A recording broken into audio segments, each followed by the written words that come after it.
पागल पिशाच ने मुझसे वादा करने के बाद मेरे नजदीक आना चाह रही थी और मेरे दिमाग में चल रहा था कि मैं एक पिशाचनी का विसर्जन कर चुका हूँ।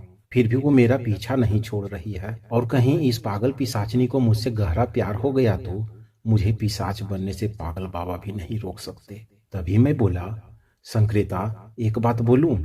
पिशाचनी बोली, मैंने कब मना किया, बोलो क्या बात है। मैं बोला, तुमने कभी किसी से प्यार किया है? पिशाचनी मेरे इस प्रश्न का उत्तर देने में हिचकिचा रही थी। तभी मैं समझ गया कि प्यार क्या चीज है इसके सामने। ये तो तृप्त भी हुई होगी कईयों से।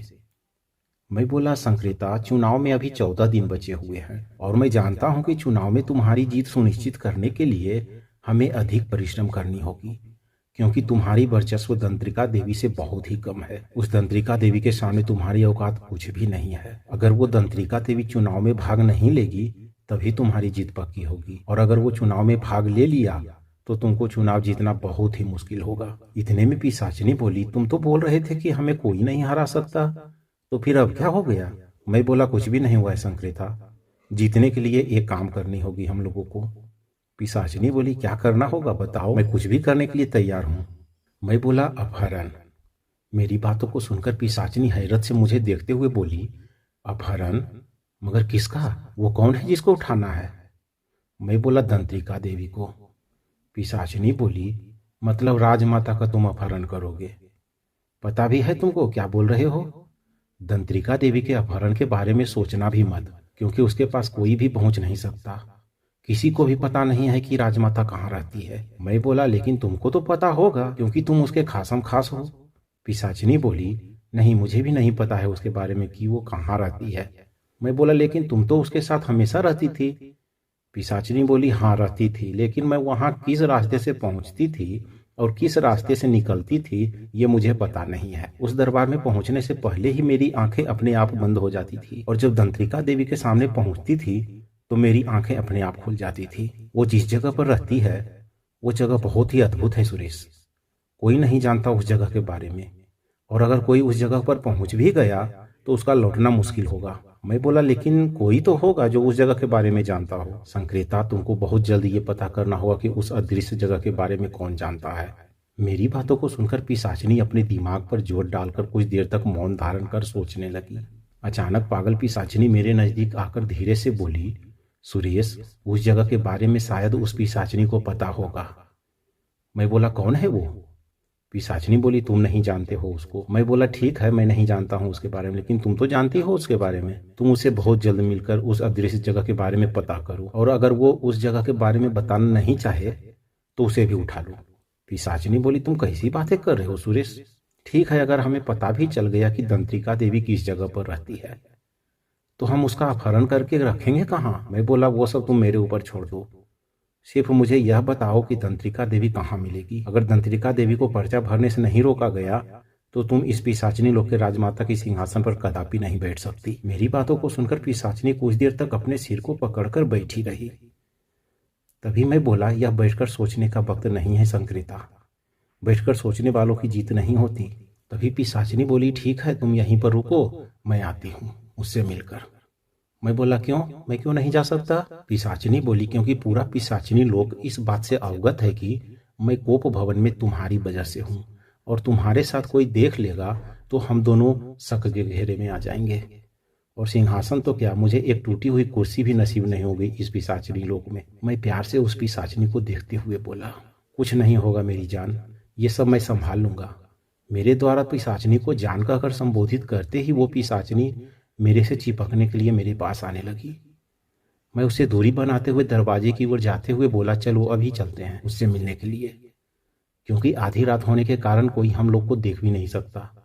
पिशाचिनी बोली, चलो, लेकिन रास्ते में अगर कोई मिले तो उससे बात मत करना। मैं बोला, ठीक है। हम दोनों कोप भवन से तंत्रिका देवी के बारे में जानकारी प्राप्त करने के लिए आधी रात को निकल गए।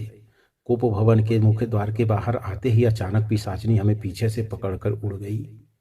मैं उस पिशाचिनी के साथ आकाश मार्ग से चलकर जा रहा था।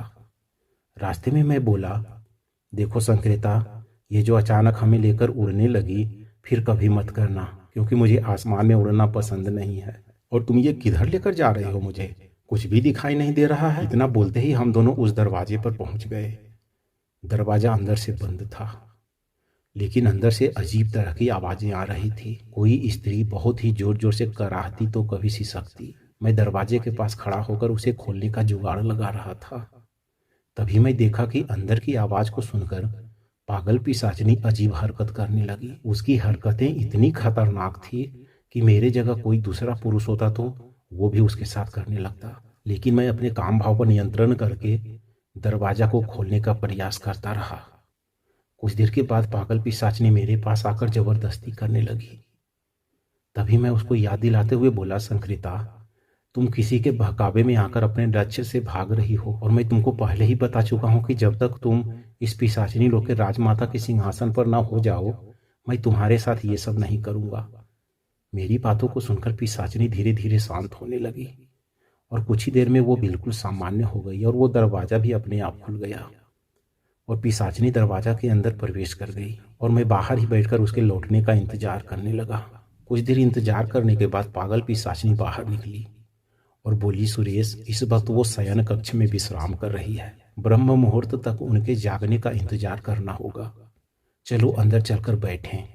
मैं पागल पिशाचिनी के साथ अंदर चला गया। कुछ दूर जाने के बाद अंदर का परिवेश देखकर मैं चकित हो गया, क्योंकि मैं अपनी नजरें जिस ओर भी कर रहा था, मेरी नजर वैसी पिशाचनियों पर पड़ रही थी जो एक मृत शरीर के साथ खेल रही थी। रास्ते के दोनों तरफ सुंदर सुंदर फूल के पौधों को देखकर आसमान के तारे मुस्कुरा रहे थे और उन्हीं पौधों के सामने पिशाचनियां अपनी प्यास को बुझा रही थी। कोई लाश के ऊपर बैठकर उस लाश के कलेजे को निकालकर खेल रही थी तो कोई लाश के साथ अश्लील हरकतें कर रही थी। आगे आगे पागल पिशाचनी और उसके पीछे मैं अपनी नजरों से ये सभी नजारे देखते हुए अपनी मंजिल की ओर बढ़ रहा था।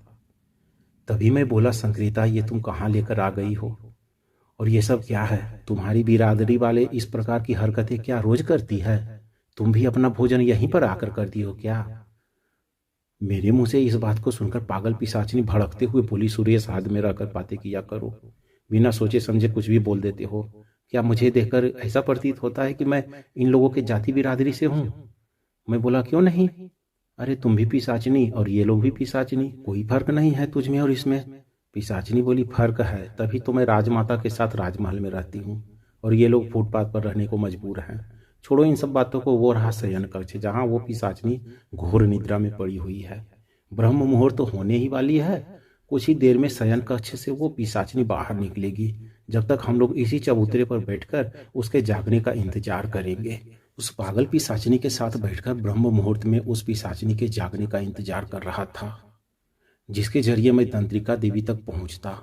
इस अद्भुत साधना के महाजाल में फंसकर मैं अपने गुरुदेव पागल बाबा का याद करते हुए मन ही मन बोल रहा था, बाबा अब तो कुछ करो, कब निकलूंगा मैं इस दलदल से? मैं ये सब सोच ही रहा था कि तभी मेरे नजरों के सामने डरावनी शकल के साथ पिशाचिनी हम दोनों की ओर चली आ रही थी। उस पिशाचिनी के तन पर एक भी वस्त्र नहीं थे। उसको मेरे ओर आते देख मैं बहुत डर गया और उसी चबूतरे के बगल में छिप गया और मुझे छिपते देख वो पागल पिशाचिनी भी मेरे बगल में आकर छिप गई। ये देखकर मैं बहुत हैरान हुआ और उस पागल पिशाचिनी से पूछा, संक्रिता, एक बात बताओ, मैं तो उससे डरकर छुप गया, लेकिन तुम क्यों छिप गई? तुम्हें तो नहीं डरना चाहिए था उससे, क्योंकि तुम भी पिशाचिनी हो और वह भी पिशाचिनी। तभी संक्रिता बोली, मैं तुमको अपने दिल में बसा लिया है सुरेश, और तुम जहां भी रहोगे मैं तुम्हारे साथ रहूंगी। मैं उसकी इस बात को सुनकर सोचने लगा, मैं बेकार ही उस चाबी को ढूंढ रहा हूँ। हमें अब यहीं इस पिशाचिनी से शादी रचाकर इसके साथ रह जाना चाहिए, क्योंकि जब मैं एक साधारण पिशाचिनी को नहीं झेल पाया तो इस पागल पिशाचिनी को कैसे झेल पाऊंगा। मैं इन बातों को सोचकर बहुत दुखी था। तभी वो पागल पिशाचिनी बोली, क्या हुआ सुरेश, तुम इतने उदास क्यों हो? मैं बोला, मुझे इस बात की ज्यादा चिंता सता रही है कि तुम मेरे इस काम को पूरा नहीं होने दोगी, क्योंकि जरा सा भी अकल तुझ में नहीं है। तभी पागल पिशाचिनी बोले, ऐसा क्या कर दिया मैंने जो तुम इस तरह की बातें कर रहे हो? मैं बोला, आखिर तुम्हें छुपने की क्या जरूरत? तुमको तो उसके सामने जाकर बातें करनी चाहिए थी। वह देखो चली गई, अब हम दोनों बैठकर यहीं प्यार की बातें करेंगे। तभी पागल पिशाचिनी बोली, तुम मेरी बातों को नहीं समझ रहे हो सुरेश। अगर मैं इसी प्रकार उसके नजदीक चली जाती तो वह गुस्से में आकर मेरे ऊपर प्रहार कर देती, क्योंकि मैं कुछ नियमों के विरुद्ध काम कर रही हूँ। इस पिशाचिनी के समक्ष कोई भी पिशाचिनी अपने वास्तविक रूप को त्याग कर नहीं जा सकती, और मैं अभी वास्तविक रूप में नहीं थी।